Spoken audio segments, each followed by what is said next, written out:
The Roots of Success podcast is for the landscape professional who's looking to up their game. We've got a brain trust of experts to help you nurture the roots of a successful business and grow to the next level. This is the Roots of Success. Hello, welcome to another episode of Roots of Success podcast, and I'm your host, Tommy Cole, and we have an awesome guest today, Jennifer Murray with McFarlin Stanford, and by far the smartest person in the room is with us today. I am going to enjoy this a lot. How are you, Jennifer? I'm doing great. How about you, Tommy? This is great. Oh, this is going to be a great episode because I love super smart, intelligent people, way smarter than me, and we get to learn a ton of information from you because you have a lot to provide us. Jennifer's an executive coach and facilitator for several of our peer groups at McFarlin Stanford, the Grow Group. Once again, she is an intelligent, smart business person, so she has a lot of knowledge. Jennifer, what's a little bit of your background? You've got a couple of degrees in business administration, a master's from Columbia, bachelor's from Baylor, Sikkim Bears. But tell me about some of your background and what you've been doing previous. Yeah. So, I like to characterize myself as a recovering banker. I started my career right out of Baylor as a lender at Chase Manhattan Bank. So I first started wearing the hat of evaluating companies as, creditworthy for making loans to. And then I transitioned and became an investment banker with Morgan Stanley, where I helped companies think about sales, about capital raises, about kind of strategic finance. From there, I moved to private equity, kind of the dark side. Yeah. And spent some time helping the fund look at acquisitions and then how to sell the businesses that we had acquired. So I've worn a lot of different financial hats.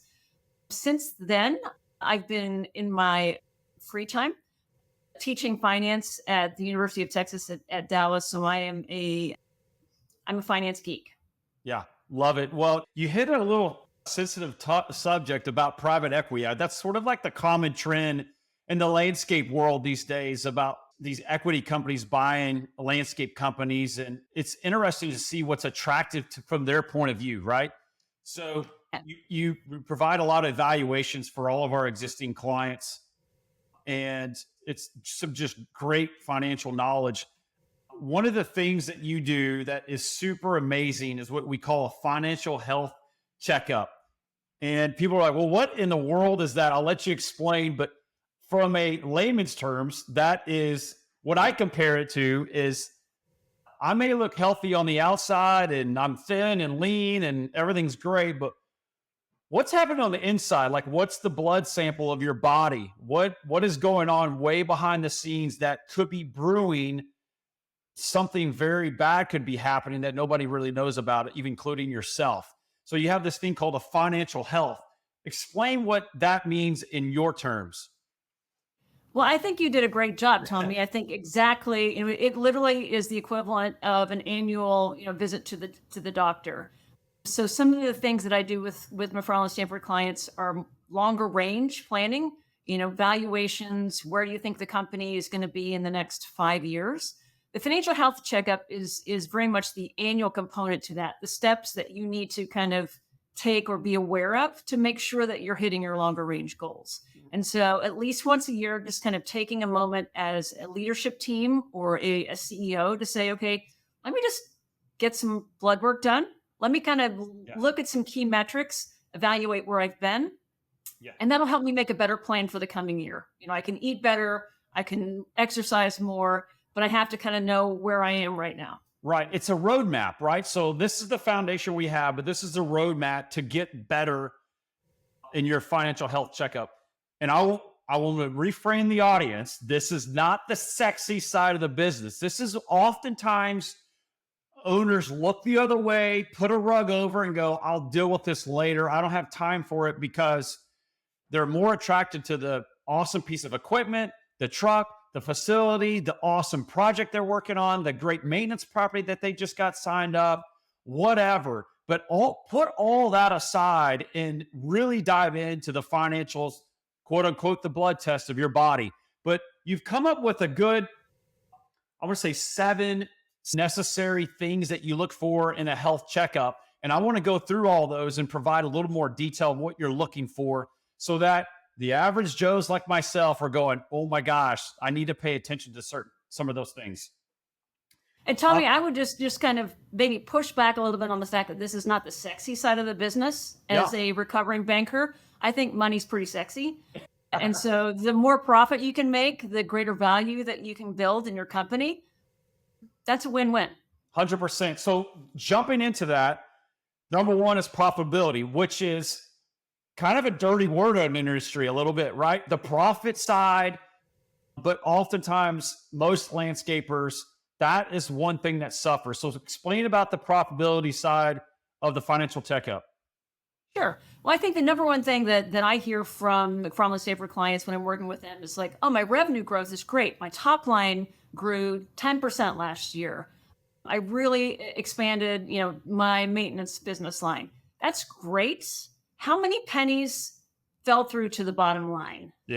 And I think that's something that businesses need to regularly kind of examine and make sure that you're trending positively. So if you have $1 worth of sales, how many cents are falling through to the bottom line? And you'd like that to be a positive trend. So maybe last year it was 15 cents and this year it's 20 cents. That's great. Maybe it's flat and you view that as a win because you've had some key customer losses, things going on your top line. So I think it's as important, maybe even more important, to think about profit versus revenue because profit spends, right? Revenue does not. So I look at trend over time. And then I also talk to business owners about what's a realistic goal for you for the next year. You're not going to get to a 50% profit margin overnight if you're starting from 10, but what's a reasonable goal for the next year? So again, kind of looking at where you've been and establishing a benchmark that you're going to shoot for the coming year. Yeah. And I would agree with you 100%. Profit is absolute must. We do not do this for free. We don't volunteer our time. You have to make money in this business, period. End of story. You can't carry on. Government can't take care of you, that sort of thing. So I'm with you. The second thing is growth. Top and bottom money within a targeted line of businesses. Okay. So revenues. Explain what you mean by the growth side. So, again, lots of folks like to talk about how much their revenues grew year over year. And I think that's great. And that's something we should all celebrate because we need reasons to kind of, feel good about what we're doing. I think kind of getting a little more granular about what type of growth you had during the year and is it what you wanted? So I've worked with clients who've said, I really want to expand my maintenance business, have that be a higher percentage of my sales year over year. So digging in, if you grew 10% last year, how much did maintenance grow? Is your business mix changing or are you actually still kind of heavy in construction and installation, which was not your objective at the beginning of the year? So looking at growth by business line, also looking at customer counts and customer concentrations. So you may not want to add 100 more $100 a month customers. You may want to be a little more strategic, have a customer count that doesn't grow quite so much, but have them bigger, juicier, more profitable clients. The last thing that I would say on this is concentrations. Just once a year saying, how much of my revenues do my top 5 customers represent? Yes. Is that number getting bigger? Is it getting too big? What happens if I lose my number 1 client or even my top 2 clients? How do I feel about my revenues and my profit then? Again, just once a year to kind of say, are things still somewhat in balance? Right. So let me ask you this. Growth is always just a big word that people say, and it means different for everybody. But what's a good growth mark? Is it a percentage wise? Is it amount of clients? Is it the revenue? Like, what would you consider a healthy growth for someone to plan for? I think that's going to be pretty unique to the type of business that owners have. And it's going to be a function of the economy, right? Right. Sometimes, honestly, it's a victory to stay flat year over year if you're in a market that's shrinking. So I think, you have to kind of look at your environment and kind of set a realistic goal based on that. I tend to coach folks to think less about customer counts In fact, I'm a big fan of periodically culling the herd, so to speak, making sure that you're not, Love it. keeping legacy clients who are a drain on your team and are not super profitable. So I'm more focused on Love it. growth in the business line that you want to grow as a leader, and then kind of making that your top priority, and everything will fall, virtuously from there. Love it. Because most people think growth is top line. That is most of almost everyone I talk to is all about revenue. But I love the fact that we always start a business and we get so many years into it, and we still have the Miss Smith that pays very bottom line numbers because she's been a client for 15, 20 years and she's super sweet. But is that your target market and your audience and your ideal client? I love the fact that you're like, we got to cull these things out and make more sense. That's still considered growth. I love that part. Absolutely. Addition by subtraction, I think Yes. I read somewhere. Yes, absolutely. So the number 3 thing is asset efficiency. What do you mean by that? This is a delicate topic with this industry because, as you very correctly pointed out up front, landscapers love new stuff, Oh right? my gosh. The newest of everything, the coolest new, piece of equipment. And so it's always fun to go shopping. I think asset efficiency is something, again, that you want to look at least annually, maybe more, on a couple of levels. The most basic is how many dollars of assets do I have for dollars of revenue? That's a Okay. basic asset turnover calculation. ACE members talk about this in their quarterly meetings and their financial metrics. But it's evaluating what is my level of assets relative to my sales. Is that higher than I would like it to be? Is it trending in a direction that maybe indicates I'm not as efficient with the assets that I have as I should be? Is it right where I want to be? I bought big last year. I'm going to hold for a while. So next year, I should, again, set a goal for an asset turnover that is higher because I'm not adding more assets. And now I'm going to be generating revenues with those assets. So that's kind of one piece of asset efficiency. Yeah. The other piece is accounts receivable. It is Okay. kind of low-hanging fruit in some cases for companies that maybe have had trouble managing their liquidity and their cash flow. Okay. I've talked to lots of clients who are converting to credit card payments or automatic billing in an effort to kind of prevent a 90-day receivable or having your accounts receivable, just grow and grow. If you have a high accounts receivable days on hand, that is money that somebody else owes you that you could be doing something with. Yeah. So Totally being more efficient with your assets. And again, just once a year, say, okay, what's my turnover? What's my days on hand? And what do I want that to be for the coming year? And what's my plan to achieve that? Yeah, love it. So the next time I see someone post of their new, awesome, brand new piece of skid steer tractor equipment, I'm going to repost back and comment, say, what's your number of assets versus sales? And just to kind of strike a conversation. You should think I should do that. I would tread lightly. These are folks with like blades on heavy equipment. So All good. I would probably do that, knowing I know some of them out there. For the 4th thing, let's talk about leverage. How much debt a company has relative to assets. Explain that topic. So I think leverage is maybe a topic that we don't talk about enough in our peer groups and in our client meetings. I work with some clients who just have a complete aversion to debts. They were raised in an era by folks like mine who were like, we pay cash for everything. Yep. Debt makes me nervous. That's not a really efficient way to run a company. So that's kind of one extreme. And then there's the other extreme where, particularly if you are purchasing a lot of equipment, if you've purchased another company, if you're growing your business and investing, you may have borrowed a lot on a line of credit or have a lot of asset-based debt. You want to take a look at least annually to see what are my obligations for repayment of that debt relative to my cash flow. Okay. So not just how much, if I have $100 of assets, how much of that is funded by debt and how much is funded by my equity in the business, but how much am I going to have to repay this year in principal and interest, and what is the relationship between that number and my cash flow. Obviously, you don't want to have 80% of your cash flow going for debt repayment. That means that you're very limited in how you can invest those other kind of 20% of funds in your business.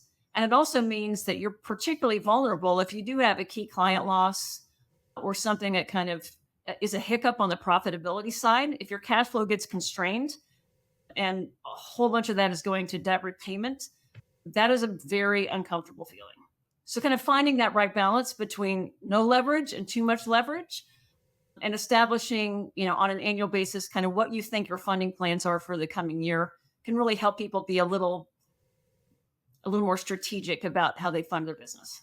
Yeah, I love it. Can you enhance a little bit when you say paying everything off and having less cash, right? Well, let's be honest, that's the world I grew up in. My parents almost had no debt. My grandparents almost had zero to little debt, but they would pay every single day. What's your take on the amount of debt or pay everything cash, have no debt type deal? What's your feedback on that? So I think many business owners feel like they are being conservative with kind of a zero debt or minimal debt capital structure. Okay. And that's kind of true in some cases, but it can really be limiting in terms of the amount of growth that you can achieve and how long that's going to take. I mean, debt used in moderation is a good thing, not a bad thing. If you have the opportunity to buy a competitor, and this is kind of a once in a lifetime opportunity, you may not be able to achieve that if you don't take on some level of debt. Financing has gotten fairly attractive, or it's not as attractive as it was 3 years ago, but it's still not terrible. And so that has provided maybe a little bit of comfort to business owners to say, look, it's not a 12% note, it's a 6% note, and I have more than adequate cash flow. The way I think about leverage and a little bit cash flow we'll talk about next is just a relationship between your available sources of liquidity, whether that's cash on the balance sheet, credit card that are undrawn, line of credit relationships. What type of liquidity do I have relative to my cash swings? So big burn months, big build months, and trying to kind of establish how many months of liquidity do I want to have access to feel comfortable and be able to sleep at night? Got it. Love it. Good stuff. All right. The number 5 thing is cash flow. We talk about this all the time. I think you kind of spoke about it briefly in the previous one, but cash flow, it's always what's coming in, what's going out, right? We used to have a competition back in the day, like how much cash we could receive in one given day. And it was a competition, what we could collect. And it was almost like a cool game because our director of finance would run that. And he would post on the board inside his office. I'm like, we collected X amount today. That's our new highest goal of cash.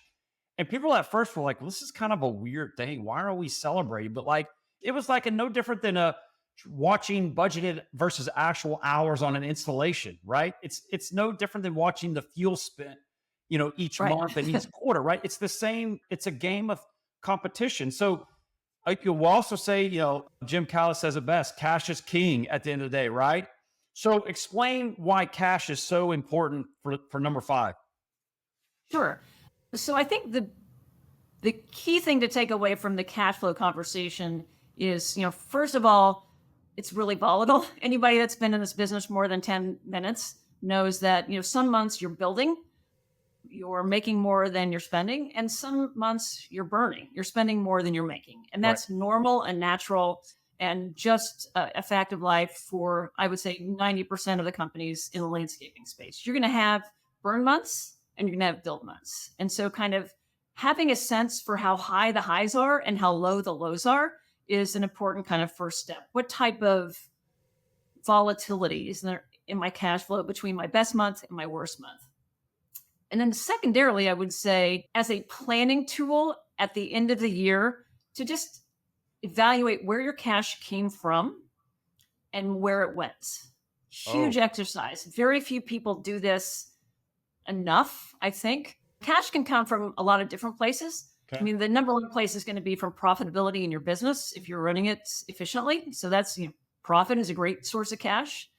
Bank lines are a source of cash. Assets, to your point, kind of collections, asset receivable improvements or reductions in inventory, that's a source of cash if you're kind of being more efficient with your asset base. So where did the cash come from in the last year? And in the last couple of years, a big source of cash has been PPP money and other government programs. That, well has kind of dried up. And so that we may be missing a source that we've all become a little bit used to in the next year or two. And then where did the money go? Did I pay myself a big distribution? Did I buy a bunch of new trucks? Did I pay off debt? Those kinds of things. And so we're evaluating, where did the money come from? Where did it go to? Am I happy with how I spent it? And as I plan for next year, what are my primary goals for where I'm going to use cash in my business? Okay. So being a little more strategic, not just like more cash is good for sure, but cash flow planning, kind of figuring out how you want to deploy the cash that your business is bringing in. Love it. Well, I just learned some more about, it's also profit is where a lot of cash comes from. That's what we think about mostly, but based on line of credits and asset and AR and inventory reduction, that's all more stuff, or even subleasing parts of your building or the land or other things that keep the cash coming in. I love to plan for that. That's probably the key takeaway is we don't do enough of that. Like, where did it come from and where it's going? Gosh, that's good stuff. Good stuff. Tommy, I worked with a client who had, back to the top line, had a great growth in top line in his year. And he was so happy that his revenues had grown by 15%. And at the end of the year, he's like, man, I got less money in the bank this year than I do last year. What happened? Mm-hmm. And so we had to do kind of a deep dive to say, well, you did buy a lot of equipment this year and you did pay yourself a pretty good sized distribution.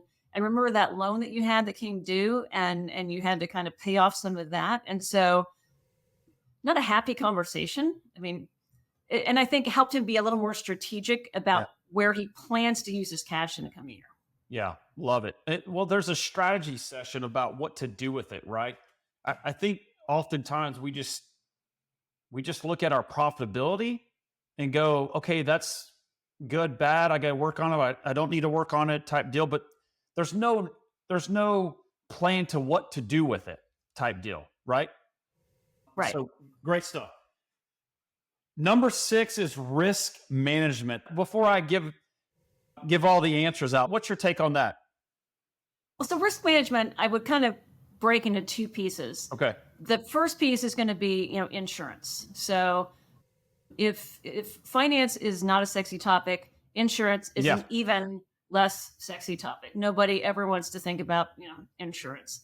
But at least once a year, whether it's you or your, head of finance or your controller, take a look at your coverage and just make sure that the policy limits are still in line with your business. A lot of business owners are growing so quickly that they don't realize that, their per occurrence limits maybe are a little small for the types of jobs that they're working on now. So kind of evaluating, do I have the right coverages as my business evolves? I worked with a company recently that's put in place a cybersecurity insurance policy because they've been hacked a couple of times. And that's kind of a real and present risk in today's age, and probably not a type of risk management that you would have had to do even 5 years ago. Right. So just once a year, kind of saying, okay, what type of insurance do I need? Is what I have kind of appropriate for the size of my business? And when should I put a note in my calendar to think about an increase in my policy or a meeting with my broker? Yeah. Okay. Got it. So that's the first part. The Gotcha. second part is a little bit more about internal processes, separation of folks who enter requests for payment and those that approve it. So that you can kind of minimize the risk of fraud, embezzlement.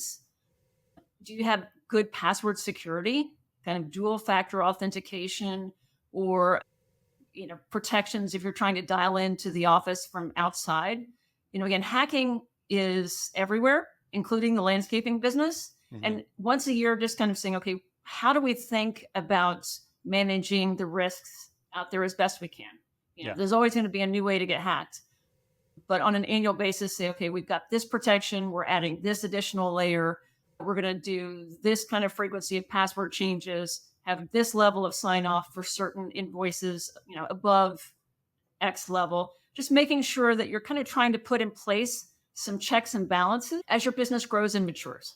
Yeah. So that's what you mean by processes. I believe that internal threats, right? It's like we don't think about that. Whereas, man, I didn't realize that, how the invoicing is structured, where it's going, like who's collecting the money. And like, we hear a lot of horror stories, not a lot, but a handful of horror stories of the bookkeeper this or the account manager this type deal. So you're also saying about the internal and external, whether it be a cyber type deal outside, but internal services as well, correct? Absolutely. Absolutely. Yeah. So making sure that the person that's requesting payment is different from the person that's approving payment. Okay. Got you. Love it. So there's a checks and balances across the board. Got it. And as certain kind of like, as bills get bigger, maybe you want, a more senior set of eyes on something. If it passes a threshold of, $1,000, maybe that needs to be kind of a group head level sign off versus someone more junior. Got it. Last but not least, number 7 is organizational structure. You've got a great analogy here. And what does that mean in your eyes? So organizational structure, when I do financial health assessments, I'll just be honest, this is typically a needs improvement item for almost every company. Okay. Why is that? It's because even if you put in place the most beautiful organizational structure known to man, within probably a week, certainly a month, you're going to have the loss of a key team member. You're going to have a change in business, whether it's a big new client that comes in, is going to require you to redeploy resources. You may have a new hire that is not as efficient as you want them to be. So you have to think about where you're going to put that person or if they're going to leave the org chart entirely. So it's a living, breathing document. The basic structure is that as businesses grow and mature, you want to move away from what's called the wagon wheel structure, Yes. where all decisions come to the owner. Super common in smaller businesses. All roads lead to you as the CEO and the owner. But as you grow and mature, you need to create what we call wedding cake so that you've got tiers. You can kind of delegate authority to, a leadership team, not a leadership person. And that there are, kind of layers underneath that to support the execution of the business. I saw an amazing org chart about a month ago working with a client where not only did they have their current org chart in green, so the boxes of current employees were green, they had new hires for 2024 in pink, where those were going to fit underneath which business line. And then they had new hires for 2025 in yellow. So thinking, strategically, not just about where am I going with my profitability and my revenues, but what types of human resource investments are we going to need to make sure that happens? Well, and everyone on the team sees where we're headed, right? So they're like, okay, this is the direction. We need another account manager. We might need someone else in the office to help support the team. We will need a couple additional crews. They can see where we're going at the end of the day. It's nice to have an organizational structure currently for everybody, but it's also nice to see where they're going and they're headed towards, right? No, absolutely. It's great because it can kind of show a career path to more junior team members to say, look, as we grow, you may be starting in the lower left-hand corner of this org chart, but as we grow, there are some openings that are going to occur higher up the chart. And if you execute the way we hope you will, we'd like to see you, grow as a leader. Right. Love it. Yeah. And we have a lot of wagon wheels. I've seen a lot of them. I actually saw a few months ago in a peer group meeting that someone had a wagon wheel org chart. I'm like, that's very interesting. Some of the peer group members are like, that's a great idea. And I'm going, oh my gosh, I'll find Jennifer in the wagon wheel. I'm like, this is not a good thing because in order for the wheel to turn, the owner's in the middle getting attacked constantly. Although we have the wedding cake structural organization in our mind, or it's on paper, but in reality, we probably manage as a wheel, right? And which is also, it's really super inefficient. But I think a lot of organizations has the wedding cake appearance on paper, but when it comes to action, it becomes a wagon wheel. So, I mean, we're all kind of control freaks at heart, or we wouldn't be entrepreneurs, right? You Right. know, nobody's going to make decisions better than you as an owner. But, you know, as you grow and create a company, not just a small business, you need to make sure that you're hiring talent that can really step into leadership roles on an active day-to-day basis, so that you're not, you know, ultimately there's only 24 hours a day and only one owner in most cases. And so if all roads lead to that person, they're going to be pretty exhausted, and they're going to be constrained by how much they can grow. absolutely. So we went through these 7 sort of steps in a financial checkup. For our audience, Jennifer, what are some key things that you're seeing? You do a lot of work for our clients. You do a lot of these checkups annually, sort of biannually. What are you seeing out there that you could share our audience, though, like, or a success story, or someone that's been working with you for a few years now? Like, what kind of feedback do you have for that? Yeah, I mean, I think what's interesting is, having done these in consecutive years for a couple of clients, Mhm. how much change can occur year to year. I mean, I think Yeah. some folks say, oh, I had my blood work done 3 years ago, I'm still pretty fit. How different can it be? A Yeah. lot can change in 6 to 12 months. I've done a number of these for one of our clients. They were super profitable 2 years ago. They had a whole bunch of PPP money and some other government programs. They were super cash rich. And so, appropriately, they paid themselves a nice distribution, bought some new trucks, did a lot of stuff with it. Same company, 9 months later, would tell you that they were fearful that they were going to make payroll. Oh, The cash situation changed dramatically. Mhm. Some unexpected things happened. The client didn't pay on time. There was some inventory they got stuck with that wasn't, you know, right for the project. Government money had kind of dried up, and, you know, they were faced with potentially a decision to have to put some of that distribution back into business. They ultimately were able to kind of navigate through that. The lesson for them was, we need more bank line capacity. Yeah. We need to be a little more aware of kind of where our cash is going and the timing of those expenditures. And so I would say that's something, particularly as we're experiencing an environment that maybe is not the super high growth that many of us had during COVID. Just Yeah. being mindful of your liquidity is probably the number one thing that I would recommend folks kind of focus on. God, I love it. You know, I think we got a little fat and happy during COVID because sales were flying through the roof. You know, you just name your price and get it done. And we had government money. That's all gone. All that's gone. All the sales falling in our lap are gone. We actually have to go work and go put a game face on and go sell, go do the install, follow up with the client, collect the money, close the entire loop, and repeat that every single day, right? Fantasyland is over with the government. It's done. So just to recap, Tommy's takeaways, kind of a new thing for our season 2. I'm going to go through these real quick, Jennifer. So financial health checkup. 1, profitability, like make money at the end of the day. You should be watching your books daily, weekly, monthly. Close the books at the end of the month. I'd recommend, Jennifer would probably agree, evaluate your past previous month, evaluate the last quarter, and evaluate the last trailing 12. Number 2 is growth. I love the customer accounts, and it's more about culling the bottom, finding your ideal client, having the top 5 clients. What are your top 5 clients? How do you become more of the top 5 clients? Love it. Number 3 is asset efficiency. Your AR is your low-hanging fruit at the end of the day, right? And how the number of assets divided by sales, and is that high? Is that low? What's the trend type deal? Number 4 is leverage, which is not used very often in landscape businesses, but debt in moderation. Completely debt-free is probably not the most ideal world. We learned that. Cash flow is great.